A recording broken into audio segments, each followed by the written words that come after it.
Jai Jinendra, everyone. My name is Professor Atul Shah, and together with our team of volunteers, we have started this really exciting new project in the pandemic to try and store our migration memories and our migration history, starting with our elders, but also involving the young.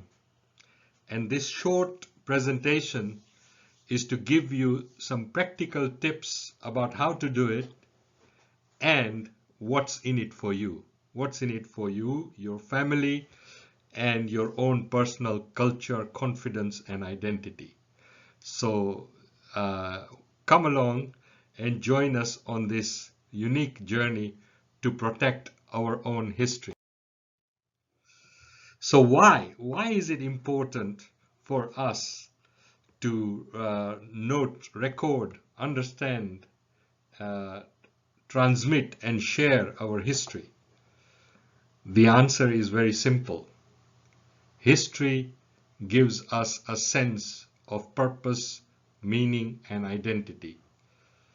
Our true confidence comes from understanding our roots. If you think about it, a tree is nothing without its roots. It's the roots which give it firmness and support. So history helps us understand the roots. If you don't know your past, you will never build the future. Yeah. And we've all been migrants out of India, you know. And one of the things which has really protected us in our migration journey is our own culture, our own community, uh, our desire, our desire to be spiritual and to act spiritually, our acknowledgement of our history and our soul and identity.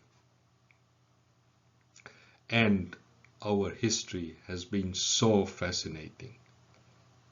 So what our forefathers have done for us, the sacrifices they have made, the ways in which they have retained our culture is so stimulating that one lifetime is not enough to study that. And you know, when we talk about culture, unfortunately, a lot of young people think that culture is just about temple or prayers or ritual.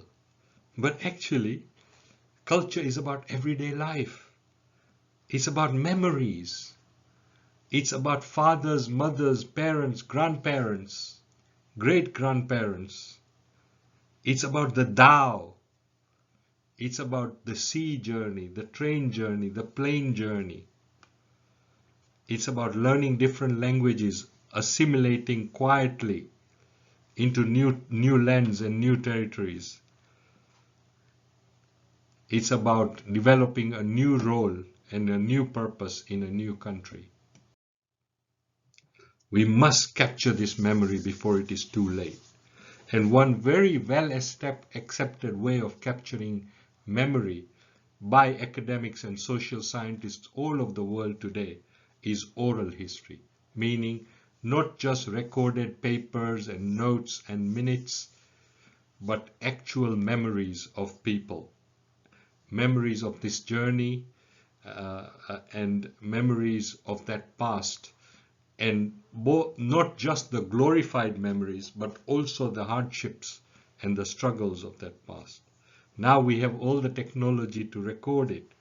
Language is not a barrier now. We can interview in any language, and collecting and compiling memories has already begun in so many ways. Amazing books of our migration have already been written, but we must do more. And that way we are helping our parents and grandparents by capturing their sacrifices, but also helping our generations, younger generations, and the generations yet to be born. And you know, stories are the best way of capturing memory. and they are so easy to translate and transmute and transfer to people. Stories travel very far, very widely, because they are easy to remember. They are gripping. They have their ups and downs. They have adventure. And in this way, our whole family history is protected. I'm going to give you an example from a recent chapter. And in this picture, you see young people in Los Angeles in 1991.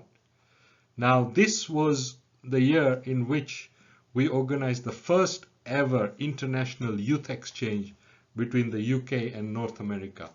And these young people, 20 of them, I led them, traveled from here to UK, and we lived in 6 American cities, attended the Jain convention at Stanford University, and built that first community bridge between 2 very separate communities, but communities with a shared sense of struggle.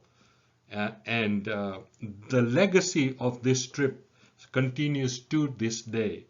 To give you just one example, I am an external advisory member to the Jain, the American Jain North American Federation Committee on Academic Liaison, right? So that relationship, and I still know most of the past presidents of Jaina, and we still continue those relationships to this day. Yeah, but the foundation for that was built by the Young Jains, and now we have the Young Jains of America, which is a really amazing organization which was started after that trip. Yeah, and what I'm trying to say is that sometimes when we are making history, we don't even know it. But now, 40 years on, when we look back, 30 years on, when I look back at that trip, I think, wow, where did we get the guts to do it? We had no financial support. We had to support it ourselves. But we just had that idealism, that youth fire, and we went ahead and did it. These are the kinds of migration memories we want to capture. Here's another example of some of the books this new generation has written.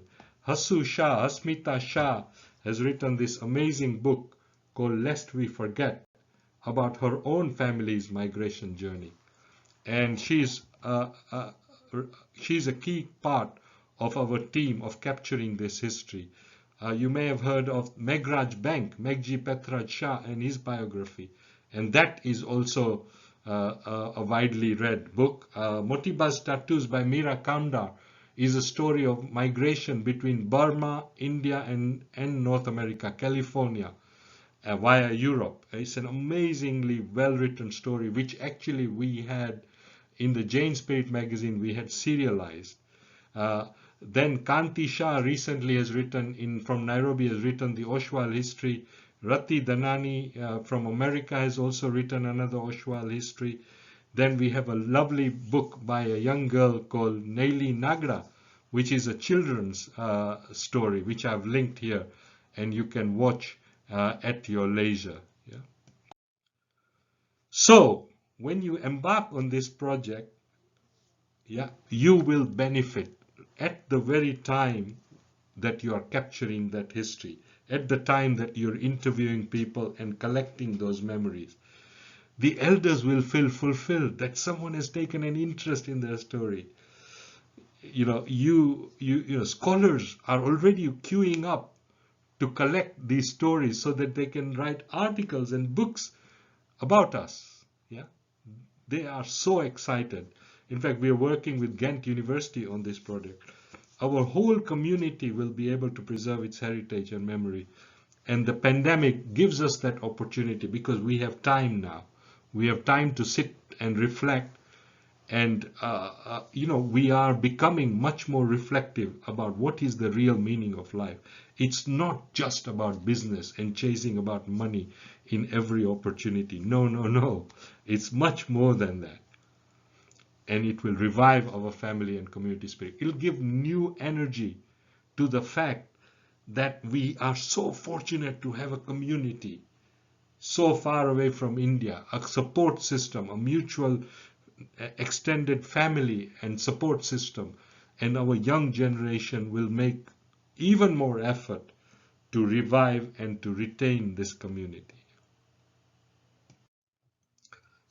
These are some of the scholars who are not even born in the Jain family, interested in our history, our stories, our philosophy, our memories. And we are working with Ghent University on this project. They're based in Belgium. It's one of the most famous universities in Europe. It's a very old university, a bit like Oxford and Cambridge, in a beautiful town of Ghent, which is not far from Antwerp or Brussels. So, how can you get involved? How can you start recording those interviews of your relatives, your friends, your grandparents? Yeah. So we have given you in this link a list of questions that you could work on. Yeah. We've also given you some examples of interviews of both men and women. Keshukaka Colombo Shah is one of them, my uncle, and Hasu interviewed Mrs. Dinuben Shah, which is another one. Yeah, I'm about to interview Ramnik Khimji Shah, and that will be a fascinating interview as well, a very famous lawyer and professional. And we have a whole team of volunteers to help and guide you. Among them is Pushpendra Shah, and you may remember him from the Oshwal Memories Facebook project. He is an amazing recorder of our history, and on these pages so many of you have already contributed your memories, your favorite photos, pictures. Surbi Malde, Bijal Shah, Neili Nagra, and Dr. Tine Weckmans from Ghent University. Imagine the Belgian government have given her a scholarship to do this research, a postdoctoral scholarship to do our migration story from India to Africa to UK. So, we are working with her. So all you have to do is just smile, get excited, cooperate with us, and get your own young people, forward this video to young members of your family and encourage them to capture this migration story. So what are we aiming for at the end of it? We would love to do a professional website which brings together all these stories, and this Bhavikarya has created a sample of that kind of a website which we could create so that these stories become accessible, they are stored permanently, and they can be shared widely within our community. Yeah. So this is one possibility. So for all of that, we need your support. We need your support first in forwarding this video to your friends and family. Secondly, in getting excited about this project and giving us your positive vibrations and confidence and support.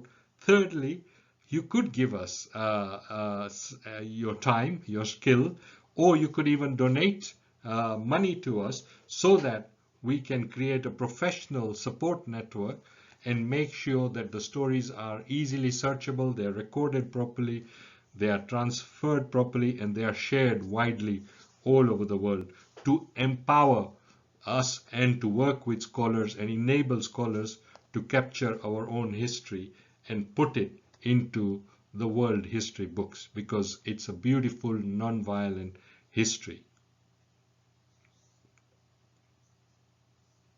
We have an email address. If you have any queries, you can contact our team on jainmigrations@gmail.com. This is your chance. Go for it. Become part of this exciting project, and we hope to get your blessings on this journey.